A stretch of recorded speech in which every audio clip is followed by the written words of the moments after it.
Home Affairs Minister Dr. Aaron Motsoaledi has announced changes to the country's amended immigration regulations. It affects general remote work and critical skills visas. The current application system has come under criticism from the long delays in issuing foreign work. The minister tabled the amendment to the Immigration Act to deal with the arrest of foreign nationals as well in response to the two Constitutional Court judgments. To unpack the purpose of this bill, we are now joined by the Minister of Home Affairs, Dr. Aaron Motsoaledi. Minister, good morning. Thank you so much for making time for us. Let's start here. The response to the Constitutional Court judgment and the amendments that are now being made in around, for instance, the arrest of people who are suspected to be in the country undocumented. Good morning, Aldrin. Good morning to the listeners and viewers. Aldrin, let's get clear which are we talking about, which bill. Are you talking about the bill on the Immigration Act? Yes, we'll start with the bill on the Immigration Act, and then after that we'll deal with the issues around the visas regulations and changes to that. So let's start with that bill. Yes, thank you very much, Aldrin. Yes, you will be aware that this is a long-standing matter. In 2016, the High Court in Pretoria declared Section 34 of the Immigration Act unconstitutional. As you know, in terms of the law, once a court has declared a bill or an act or a part of it unconstitutional, it must be confirmed by the Constitutional Court. The Constitutional Court confirmed it in 2017 and gave Parliament 24 months to rectify the problem. Unfortunately, that did not happen, and as you know, there was a ruling in the Constitutional Court in October last year. So what we have done was to develop the bill in terms of the instructions of the Constitutional Court, because they even did something that we call a write-in, whereby they actually gave us the weight that must appear in the bill. We have done so and handed it over to Parliament. Basically, it is about arresting a person who is illegal in the country and how to start the process of deporting them, sending them to Lindela and deporting them. The part that was declared unconstitutional was having two main problems. There were many, but two main ones. That you could arrest without a warrant, and that after arresting, the person doesn't have to appear in court. They'll go to court if they ask to be taken to court, but if they don't, you don't take them to court. And the court said, no, it can't be. It has to be automatic that somebody who's arrested appear in court. And secondly, they were worried about the issue of warrant. So what the Constitutional Court has done, they've introduced a new but very difficult principle called in the interest of justice, meaning when a person is found illegal in the country, the immigration officers have to determine whether it's in the interest of justice to release that person or not.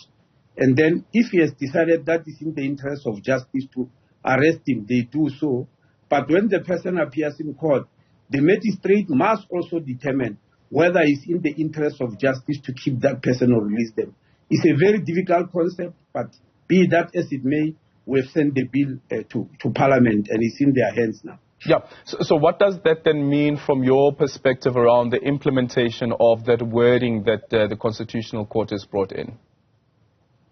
We have put the wording in the bill and sent it to Parliament. It's up to Parliament to decide. But on our side, we have workshopped our immigration officers, because the main issue here is the issue of determining what is in the interest of justice and what's not. Yeah. Does this at all, Minister, make it a bit difficult for you also to deal with this issue around immigration, considering that we're still waiting for the Immigration Board to be appointed? Well, it makes it difficult for immigration officers because they need to get a clearer understanding. They need to have a clear mind to determine what is in the interest of justice or not. That also applies to magistrates, but they are better than immigration officers because at least they are legally trained. But that is the central issue. You've got to determine in arresting this person. But the good thing, Aldrin, let me not also mention only the most difficult thing. The good thing is that if you decide that it's not in the interest of justice to keep that person in jail while you are investigating their issues. You must put conditions under which they are released. I think that's a good thing. It's like bail, whereby you say we're releasing you on bail, but here are the strict conditions. You are to report 3 times a day. You are to hand in your passport. You are not supposed to go to this and that, So the immigration officers is given power to release that person if they have reached a conclusion that it's not in the interest of justice to keep them, but they must release them with conditions. Yep. And the conditions, fortunately, must be determined by the immigration officer in their own discretion. Well, Minister, the Constitutional Court was also quite scathing on the conduct of the minister as well as the DG, going as far as saying that lastly, there's not even the remotest hint of an apology by the minister and the Director General in their papers for the deplorable state of affairs in this particular matter. Of course, and this is speaking around the delay. And I know that Minister has responded to this particular part around Minister also being held liable and personal costs being imposed on the minister. Has any action, Minister, been taken against the DG? Well, that's an internal matter. Sure, but has any action been taken against the DG? I'm saying that's an internal matter. I'll report it when the time comes. But let me also correct a little bit, because it's not exactly what you said. The judges wrote me a letter to explain why I should not be charged personal cost, and I wrote a very long affidavit. After that, the judges, when they made the final judgment, they said it's clear that the minister did not do anything wrong here because he did not know personally. But then they said, because the minister is responsible for the conduct of his officials in the department, then he also becomes liable. Not that I was guilty of anything. It was just that I'm taking responsibility. And this matter is discussed in cabinet about the extent to which ministers are required to take responsibility for the conduct of officials working under them, when in other areas where it said that we must not interfere with administration of the department. So it's a sort of a conundrum which is still being discussed. But that's what was the ruling, because I was not found to be guilty of anything except the fact that I'm responsible for the conduct of my officials. Okay, so the conduct of one of those officials being the DG, you say it is an internal matter. What does that mean? It means that I am not here.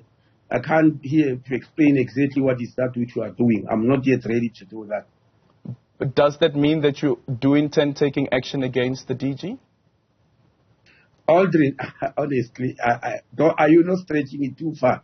If there is anything I'm doing, I'll come to you and inform you at the right time. If there's anything, if we haven't done anything, I'll also do the same.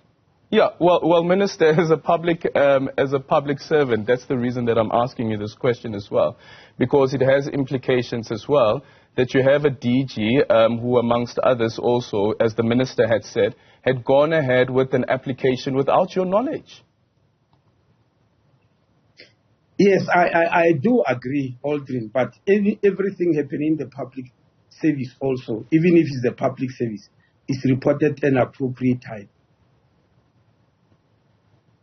So are you taking any steps? That's the only thing that okay, let me ask you this way, Minister.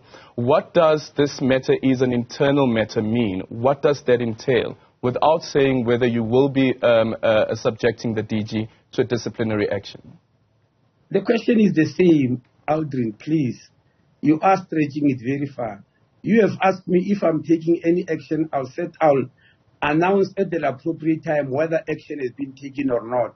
For now, can't we just leave it there, please?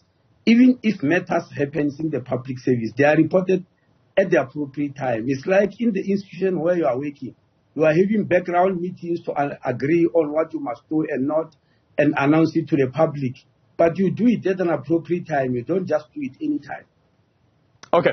Let's then speak, Minister, about the visa regulations. You also said there yesterday during the press briefing that you were ill-advised. What happened? No. It was the issue which looks small but can be significant depending on how you look at it. It was the fact that there was a closing date for public comments. but the public comments were given unduly long time, 60 days. We usually give the public 30 days when we are changing regulations, but this time it was given 60 days. And then the officials thought it was long enough, and they gazetted it the day before the closing date. And so it's procedurally wrong, and I'm saying, look, we need to correct that and make sure that because people who might have given inputs, they can come and argue that, no, I was going to do it just the day before the closing date, and I was not given that opportunity. That is exactly what I was trying to explain. Yeah. So does this mean that you're not necessarily saying that there will be any changes to what has been published? It's just an issue around procedure and allowing enough time for the public to comment. But the text itself still remains the same. No, not necessarily. There might be small changes. So what are some of the small changes? Well, some of the mistakes we've picked up, like, for instance, on the point system, there is something about a person having to show that they've got easy adaptability to the country. And we found it a little bit vague. We are going to tweak it. But the other changes that may happen will be for the public comments that came the day just before the closing date was done, because that day was cut off, and we believe it's also significant. There might be some significant inputs on there, so there might be changes. Okay. What we are going to do. Do you have any idea, Minister, how soon you'll publish the new proposals? Yeah, well, last week in the press conference, yesterday rather, in the press conference, I said we are looking at next week, but it might take a little bit longer, because when we read the bill again, we found that there might be some bit of complexity. But we want to do it as soon as possible. But yesterday, I promised a week's time. We'll see what happens. Okay, thank you so much for your time. That is the Minister of Home Affairs, Dr. Aaron Motsoaledi.